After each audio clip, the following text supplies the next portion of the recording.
Welcome to Naperville Notables. I'm Liz Spencer.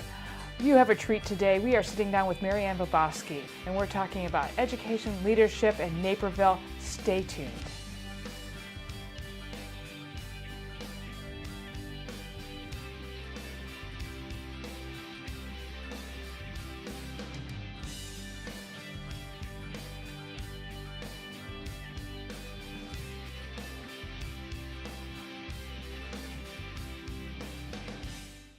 Now, when I think about you, Ann, I think about when I first met you about 2002, and you were then the Director of Community Relations at District 203.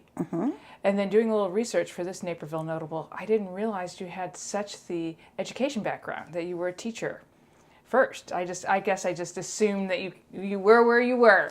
So tell me a little bit about what got you into education in the first place. Well, how far back do you want to go? Well, I mean, you were an elementary school teacher. What made you want to be a teacher? Let's start All right. there. I'll start with my great Aunt Marie Reedy. Okay. She was a teacher in Naperville. She taught at a one-room school. She died at 100, but at 88, she was still teaching German at St. Peter and Paul. Wow. And she was never married, and I happened to be the oldest of our family, of the 6 in our family. And she always said, Ann, you're going to be a teacher. You got to carry on. You got to carry on. So I kind of had that in my head, and I really did. I liked teaching. I liked people, I guess, and to be a teacher, you have to like people. So she was really my inspiration. She really was.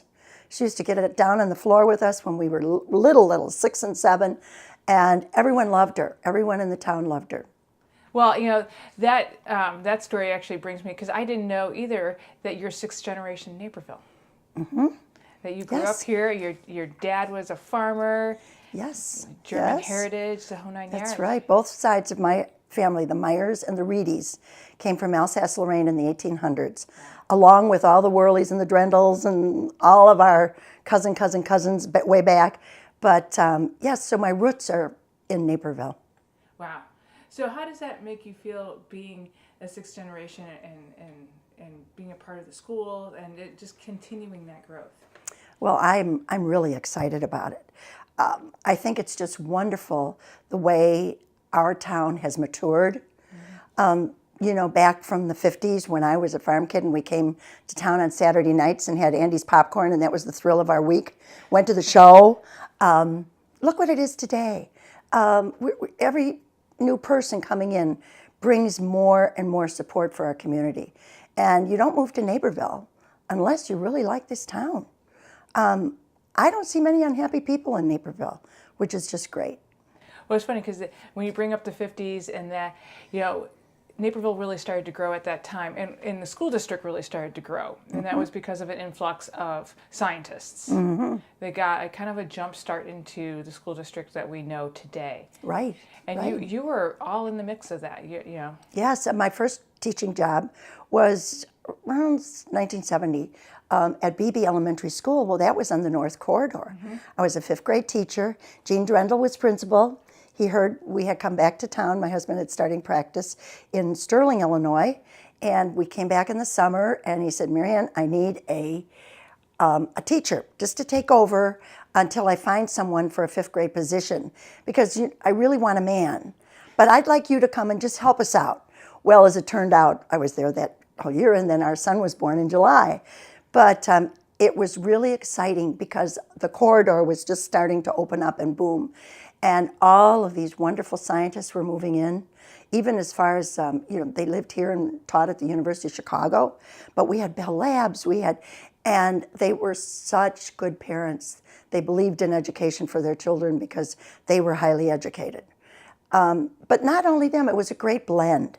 It was a great blend of all the people, like especially on the north side, of people who had been here generations. Some of my cousins' kids I taught. But it was just a great blend, but the new people coming in really gave it the support to get it going. Right, what was the valuing the education? It was different back then than it is now. Now we all assume a certain level of education. Yes. Back then it was building. And That's right. So tell me a little bit, you went from being an elementary school teacher into being a guidance counselor. Yes. At a junior high. At a junior high. Boy, are you brave. No, I loved it. Well, I was part-time for 14 years because after our son was born, I was taking a year off, and Gene Drendel was principal then at Jefferson Junior High, and he called me and said, "Oh, your friend Kathy Nothacker is going full-time. How would you like to come over?" And I started as a Title I teacher. And I was in the middle of getting my master's, almost finished, in counseling, guidance and counseling, because I loved kids, I loved people. And I thought that probably would be good, thanks to a lot of good mentors in town. And so I went over to Jefferson then, and I started. But Shelby was born then, after Blake, so I was 14 years part-time. No, wait, I'm sorry, I was 10 years part-time, and then I was 4 years full-time, before 1988 when I went to central office.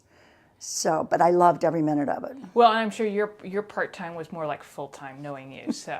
Well, as a guidance counselor, it was great because Gene Drendel was always great, and I taught in the morning when the kids were in kindergarten.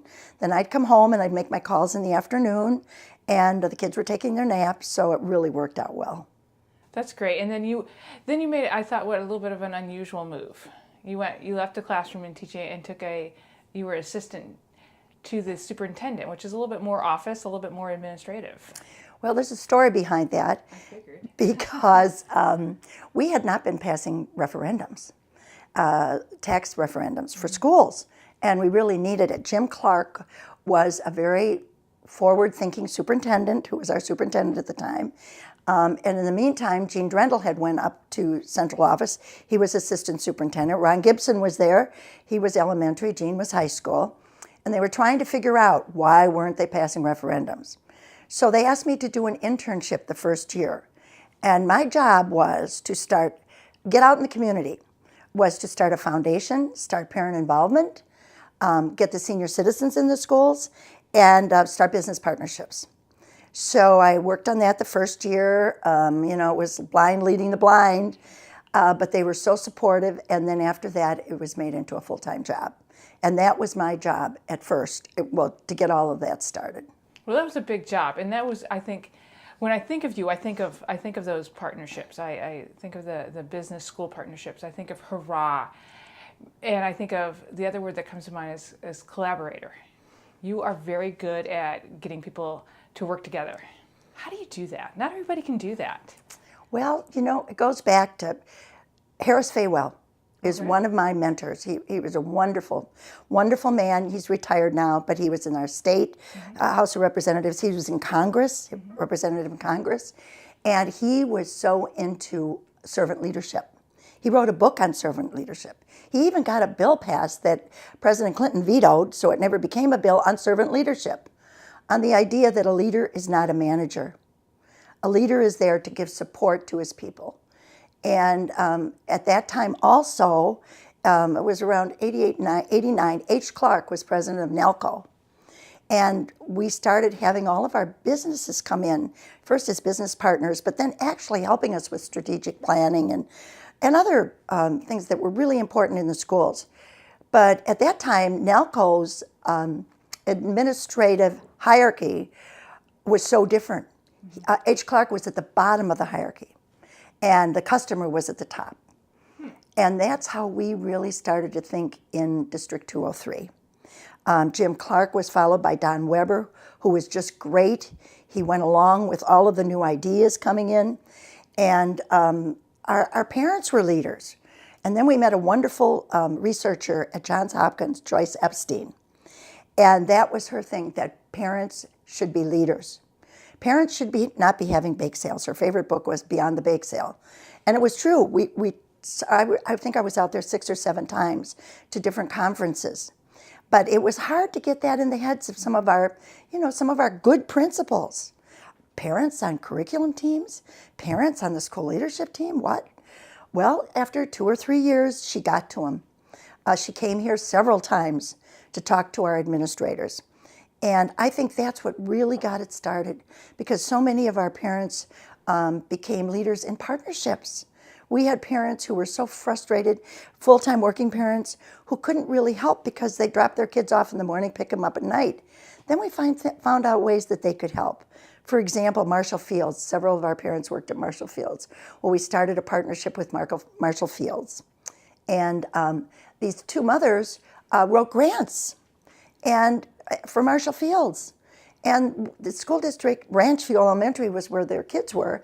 So they would get $500 checks at Ranchview for the parents volunteering in the schools through Marshall. That's when it was still Marshall Fields. And there were so many ways that parents could start partnerships. At Highlands, I'll never forget the partnership at Highlands. The Chicago Fire? Yep, the soccer came to Yes, Central. came to Central. Well, this Mrs. Jackson was wonderful. She had worked for Leo Burnett. She was a mom. And she started thinking, she was a stay-at-home mom, I meant. And so she said, you know what? We'll use Highlands parking lot for a parking place for the cars. Right. They made hundreds of dollars. And then pretty soon the Chicago Fire players were coming in for PE classes, and it just grew and grew. Do you think, because you talk about getting different people to the table, and that's what I think a lot of people don't like to do because they don't want to hear a different voice, where you were always about, tell me your point of view. I mean, I even, when we've worked together, you're always right, Liz, what's your idea? I'm like, oh my God, I don't know. How come you're so open to that?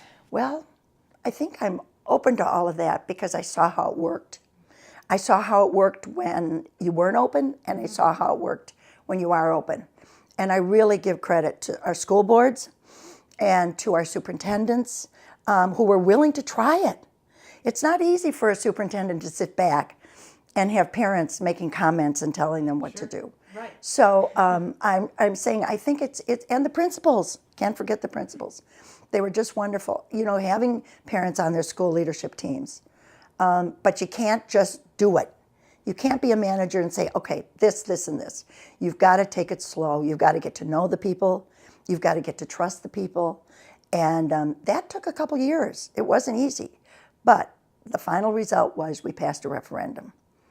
And especially our senior citizens, because many of them wanted to stay in their homes. And I'll never forget, Wally Walsh, she's since passed away, lived right across from PSAC. Most wonderful man. He had 8 children. Called me over one day, said, Mary Ann, he said, I want to vote for that referendum. My son is the quarterback at Naperville North football. And he said, but I want to stay in my house. And I said, well, Wally, that's a decision you're going to have to make. And I don't know if he was for it or against it, but that was some of the decisions that our seniors had to make. But once we got our seniors in the schools, and thanks to Ron Gibson, he had a great idea. He said, we're off on Veterans Day, school's off. Do the kids know what it's all about? He said, why don't we get our seniors in the schools? So we started with this veterans breakfast at our district administration office, and then there were veterans. The veterans would go to every school. And they not only visited the classrooms, but they told them everything about what they were doing.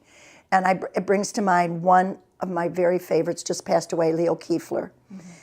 He was 90-some years old when he died, but he was so proud. Until the last couple of years, he even went to the schools in a wheelchair of where he was. He was in Normandy, and he had an old leather book, dog-eared, that he used to bring and tell the kids. And I tell you, you could hear a needle drop. And now they're still doing it, and I'm so thrilled that, when the seniors come in the schools, our senior citizens come in, especially our veterans, it's great for them to see what really is going on. And now through our Hurrah, happy, upbeat, active retirees and others helping, they're in the schools now learning technology from the students. We keep getting information on. There's another one going on another learning session going on at North or Central. Or I think it's just great. I think so too. Well, and Leo's part of that wonderful statue by the YMCA of the 4 servicemen. So. Yes, he is. He is. And he was so proud. His daughter told me they went to 8:00 Mass at St. Peter and Paul, and he always made her stop by that statue, and he always had a smile. And he's the only one of those 4 smiling. So you'll know who Leo Kiefler was. He's the one smiling. That's right. Yes. Yeah. Great man. So when we talk about partnerships and business partnerships, I think it's interesting. I think it was a great idea because today schools can get so isolated, but when you bring in the businesses, it works back and forward, that the school can understand what they need to maybe improve in their curriculum to help make better employees going forward. Yes. Oh, I definitely agree. I'm so thrilled. I was invited to the partnership breakfast this year. It keeps going on and on. Julie Carlson now is Director of Community Relations. She's doing a tremendous job. But there was an auto dealer who talked that day, and along with him, the special ed teacher and his students were there. And it was a recognized partnership because the students go in and polish the cars, and they're just so proud. And he was so proud to think that he could help 203 and the students in 203 just feel good about themselves. That was one example of partnerships still going on. Right. Well, and I think they'll keep going on. But that was just a great thought, a great thing for you to be a part of, to roll out. And to me, it's just a great example, I think, of your leadership style. It's just like, oh, let's get everybody involved. Sure. And it really helped to have a little credibility because there were 2 women administrators in central office, and there were like 7 men, I think. And Chris Rauscher was one of my mentors, and she pulled me aside and said, "Marianne, you've got to get your doctorate. You're just as good as everybody else." And she had her doctorate. So she really mentored me, and I went to Northern Illinois and got it. But my dissertation was on business partnerships. So I had some credibility going in. I did a quantitative survey where I surveyed CEOs of business and superintendents, and to see if they really could work together. And 70% said they'd try. And I think they answered because my mom and dad sat with me and wrapped thousands of pieces of gum, and every time one replied, we sent them a piece of gum and said thank you. But it's that togetherness that is so important with partnerships. You've got to respect each other, and that's one thing that my dissertation brought forth. Well, and you talk about being, one or two women in an all-male office. You were really coming up during that time period where women leadership, even in education, where one would think that we would have a better standing, it was still a tough struggle. Did you ever think, gee, I'm struggling because I'm a woman and I'm a leader, or did you just go and do it?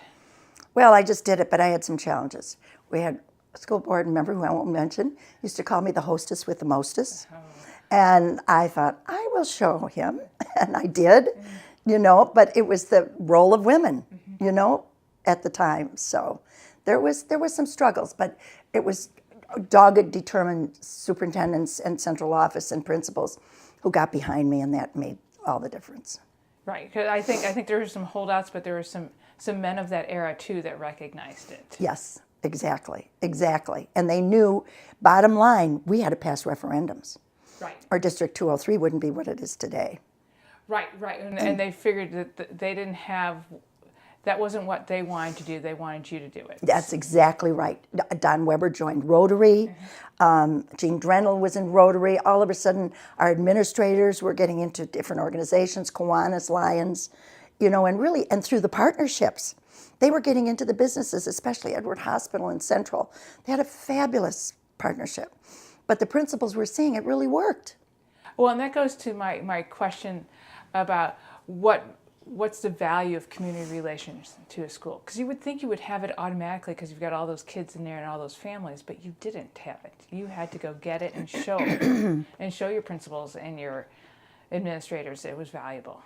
Yeah, I think the value is collaboration. The value is inviting our community into our schools, like, for example, with the veterans and with business partnerships. Our community's got to know that we are open, that our schools are open to come in. They're your schools. One, let's see, Soupson, for example, now. Rotary Soupson's held at Naperville Central High School. How many people have never been in the new Naperville Central? They're in awe of it. And I think that is so wonderful that our schools are, volunteering. I know at Washington Junior High, they had a partnership with Harris Bank. And it was just a great partnership because Harris Bank used to have their family nights at Washington Junior High gym. And then our kids used to go and show artwork in the lobby at Harris Bank. So we were getting in each other's businesses. They were getting in the schools, and schools were getting into businesses. And I think it's that working together and seeing how great both of them are that really made a difference. Well, I think it's also just getting past the assumption that everybody has children, and because you all have children at different time periods, and they're in the schools for a set period of time, and then they're gone. Right. Yet somebody may be in the community way longer than their children are Right. in the school, so thus they're not going to see a new building. That's right. They're not. I know. It comes to mind. Russ Marino was. I love him. He's our neighbor, and he was head of Hurrah for 20 years. I forget, and he always tells the story that if he lives as long as his mother, he's going to be retired longer than he worked. Wow.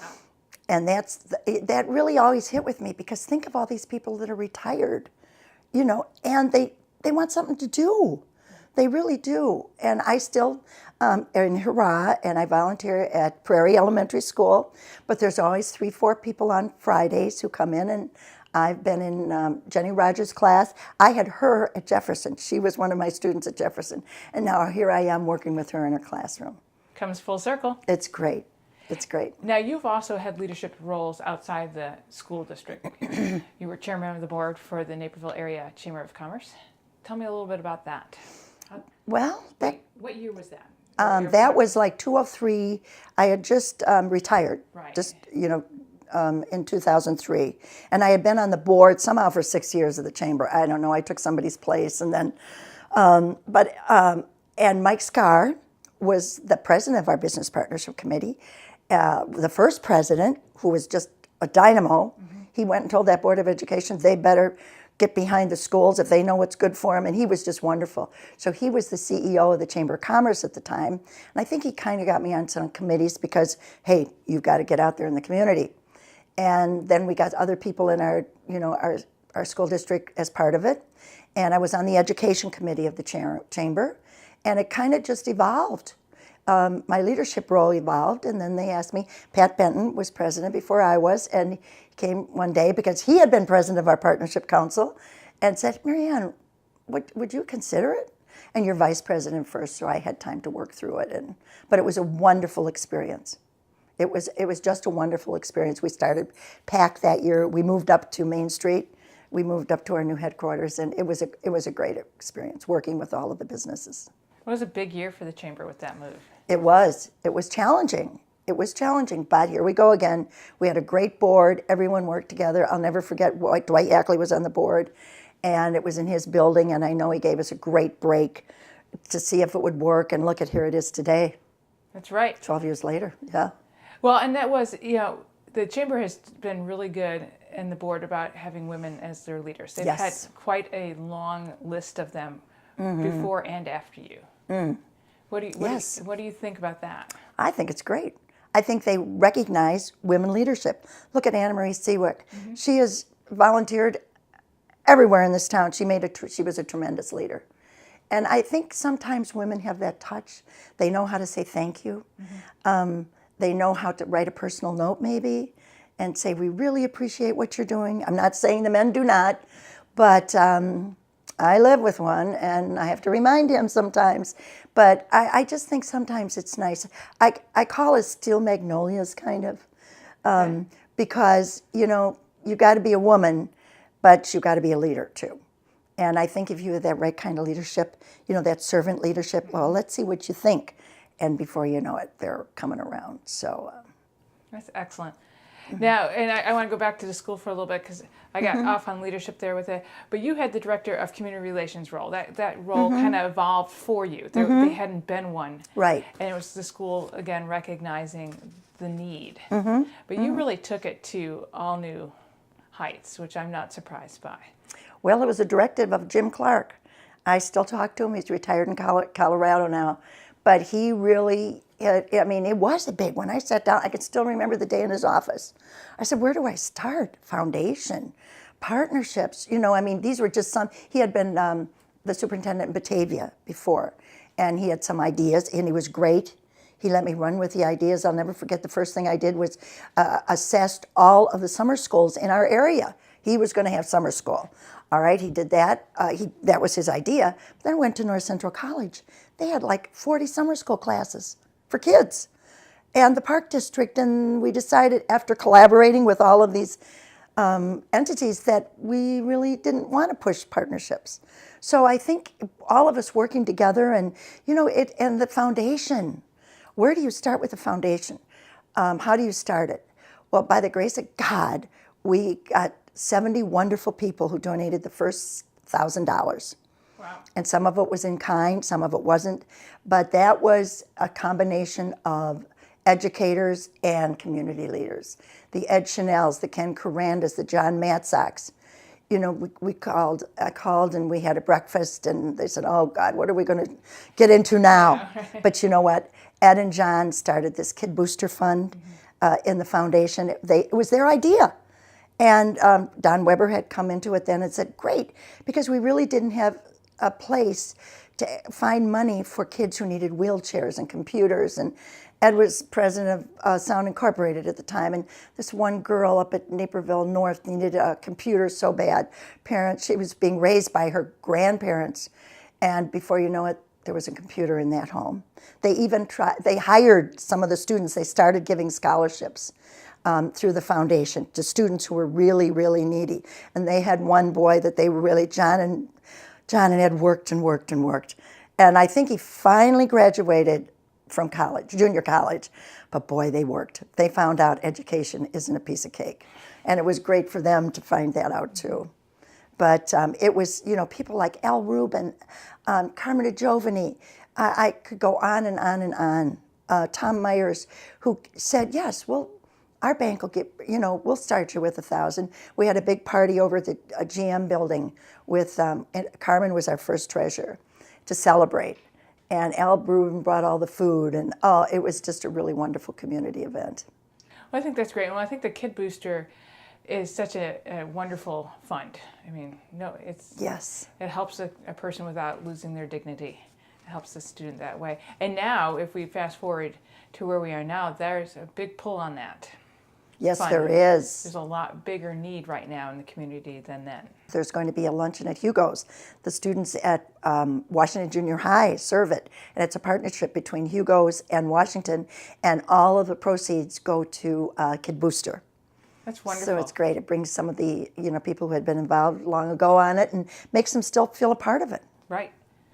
Right. Well, and that with community relations, you reached out not only by starting these, the foundations and all that, but you just made relationships with people kind of along the way, never knowing quite when you were going to call on them. But I think you always had that Rolodex. Yes. And it's long gone. I still keep it down in I told my husband, I will never throw it away, ever, ever, ever. Because so many times you would need it just on a quirk, by a miracle. Could you help us? Well, sure, why didn't you call before? And, but then you always have to think, how can you help them? Right. And how can they help you? It's got to be two-way. No matter what you do, it's got to be two-way. Well, you were always great, and I always enjoyed our meetings when we would come in, and you had an idea.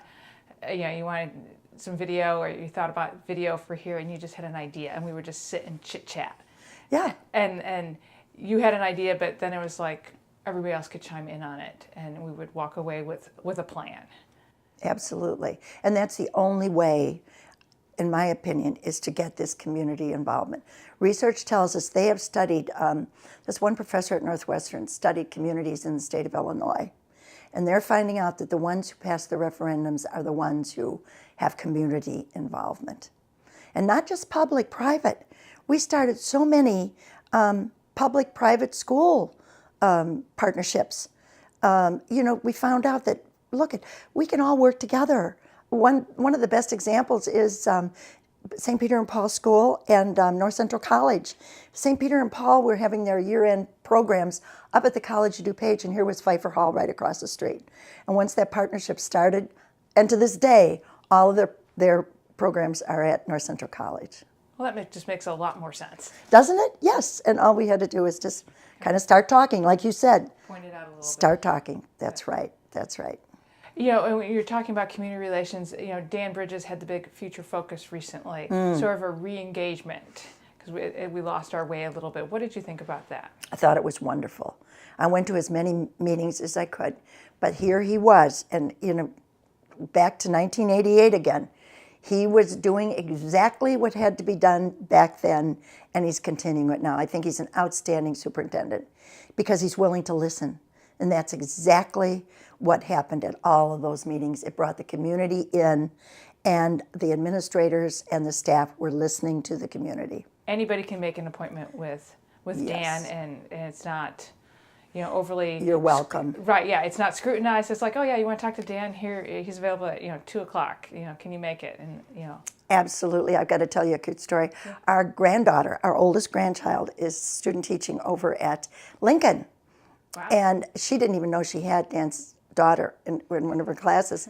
And she says, oh, this Mr. Bridges is twittering me. I said, is his name Dan Bridges? I'm sure, whatever.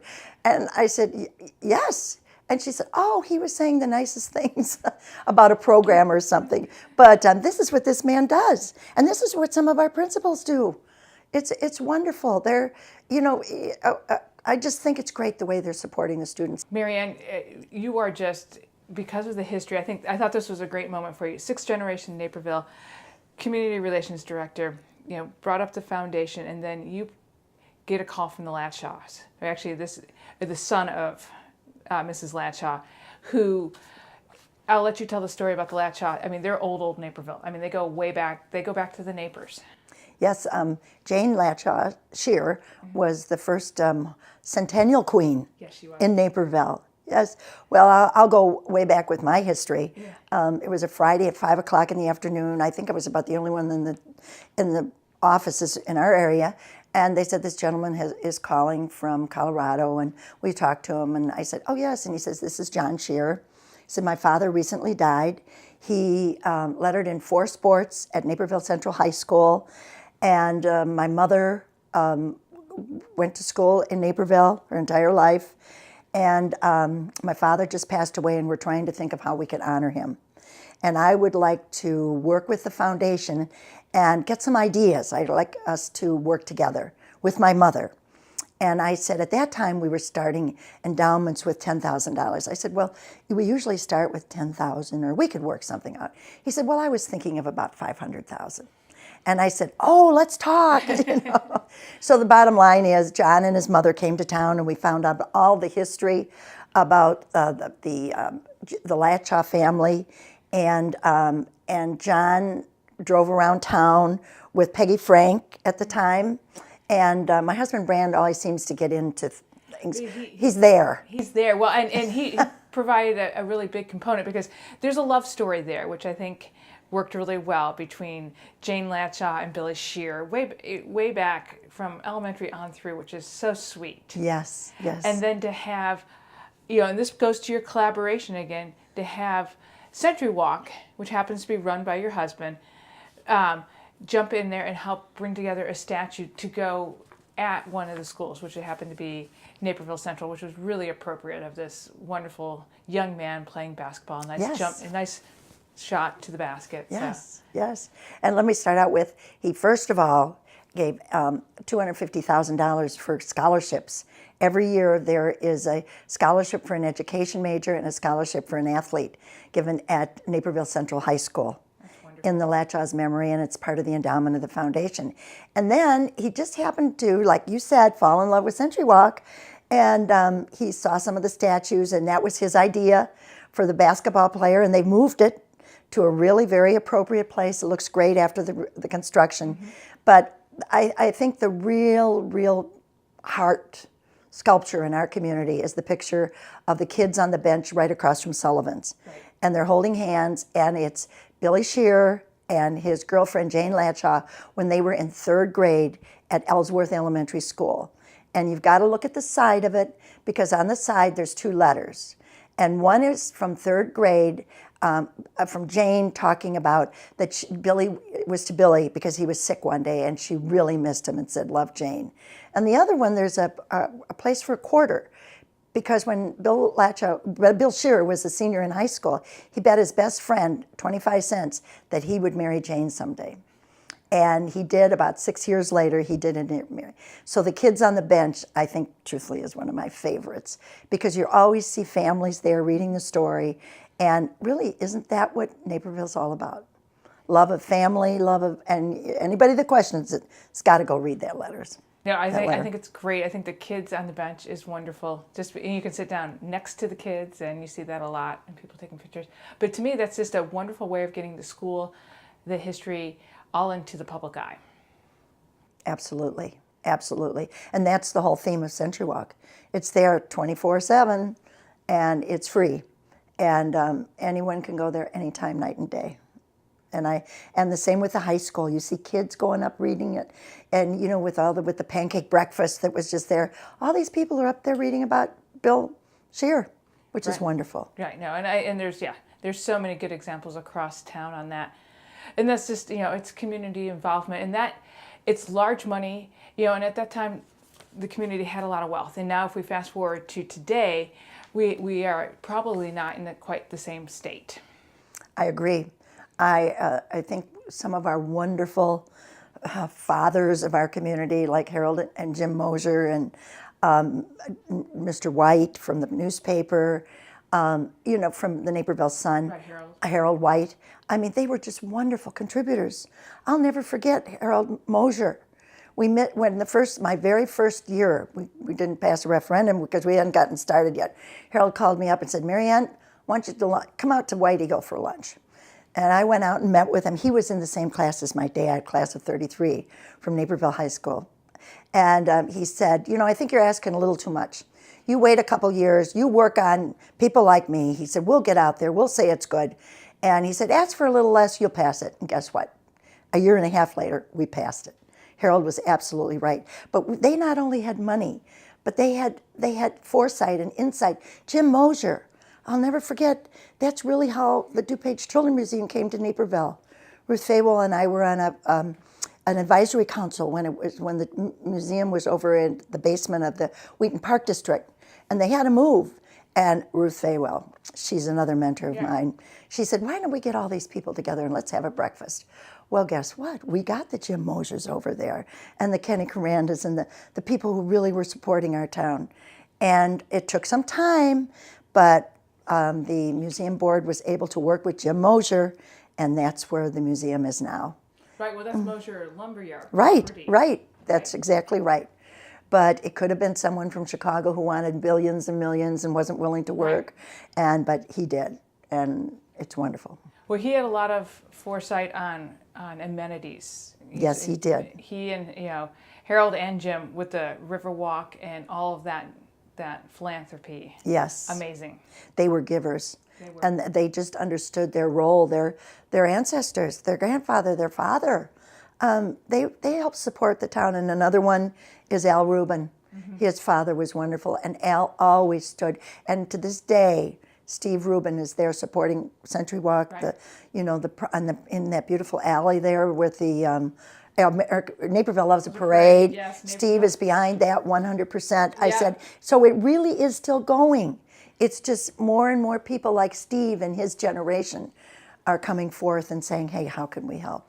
Right, well, and I think we have to get a little bit of the money wheels turning again. Yes. But let's talk a little bit about technology in the classroom. You mentioned it a little bit about with Hurrah, with the seniors coming in learning the technology from the seniors in high school, teaching the seniors of life.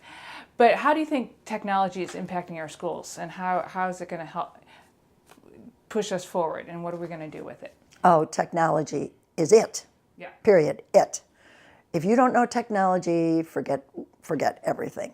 I'm really excited. I'm helping. I'm one of the instructors for the YAY program, Young Entrepreneurial Academy, which is a partnership between the Naperville Chamber of Commerce and North Central College.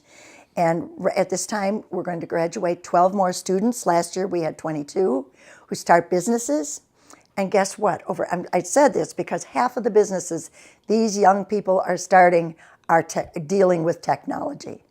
Apps to start carpools, apps for lawn services, apps for this, apps for that. You've got to be part of it.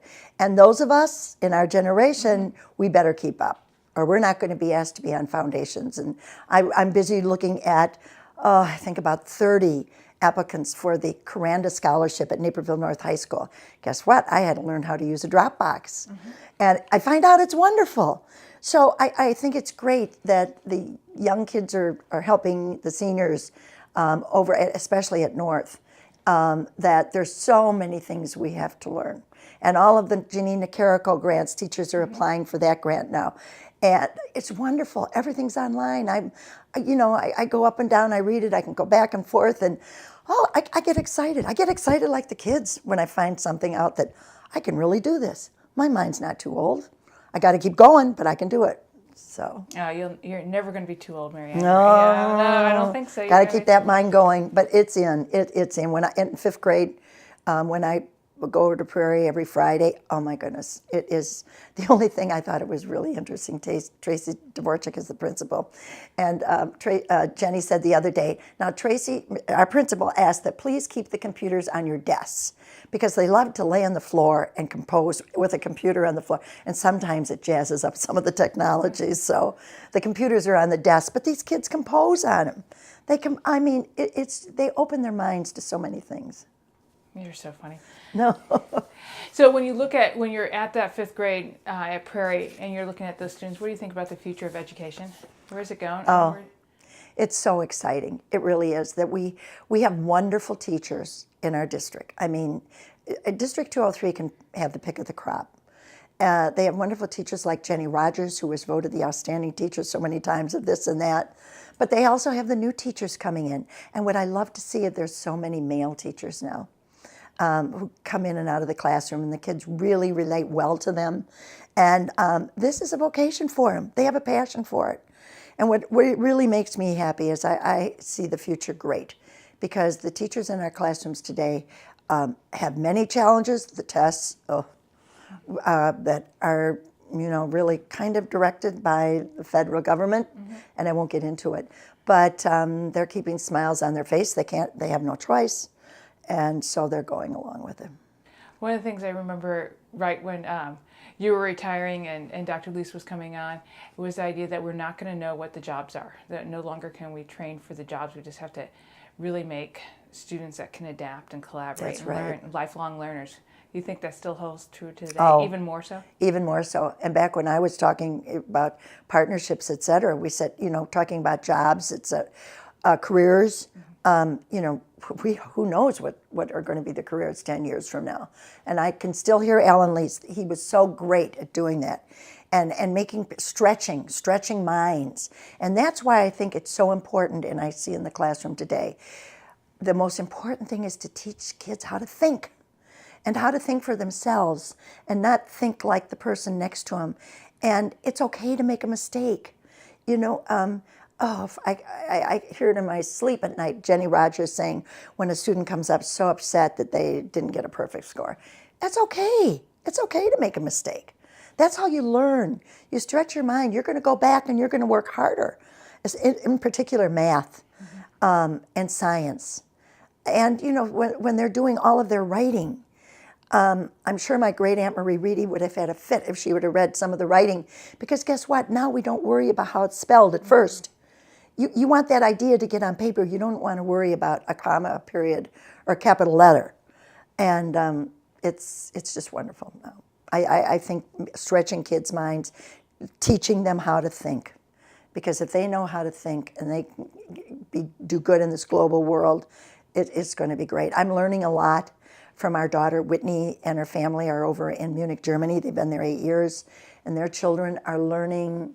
They go to summer school every year in China, and for 2 weeks, and they are learning how to think, because they're in all Chinese. Only Chinese is spoken, and there's so many good things in the European system that we're collaborating with. I think it's great. They're teaching their kids how to think, and also our grandson is graduating this year from high school, and for 6 weeks he just was in an internship at the BMW plant. They have classrooms in the BMW plants where kids get an idea what they might want to do. He's going to a math and science college in the Netherlands, but he was so excited. He rode his bike every day into Munich from their little town and back, and he couldn't wait to tell us what he had learned. That's amazing. So, it is truly a global world. It is. It's truly, anything is possible, which is a really neat thing. So that's right. Marianne, thanks for taking a few minutes and telling me all about the great things you've done. Oh, I've always been a fan, really. But it's nice to talk to you. Thank you. Thank you for having me. I enjoyed it.